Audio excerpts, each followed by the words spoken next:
दुनिया के कुछ ऐसे जानवर जिसको लोग बहुत ही कम जानते हैं और लास्ट वाले को तो लोग आत्मा समझते हैं। Number 3, glass frog. ये अमेज़न के जंगलों में पाए जाते हैं। इनका शरीर इतना पारदर्शी होता है कि इनका दिल धड़कता साफ दिखाई देता है। इनके पेट से अंदर के अंग, दिल, लीवर साफ दिखते हैं। नंबर 2 देखने से पहले चैनल को लाइक और सब्सक्राइब कर दो और कमेंट में बताओ आपको कौन सा जानवर अच्छा लगा।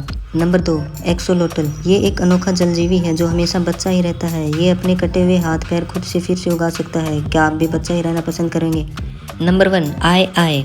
ये एक दुर्लभ और रहस्यमय प्रजाति है। इसकी लंबी पतली उंगलियां होती हैं जो अजीब और डरावनी लगती हैं। लोग इसे अपशकुनी आत्मा मानते हैं। ये रात को पेड़ों की छाल से कीड़े खोजता है।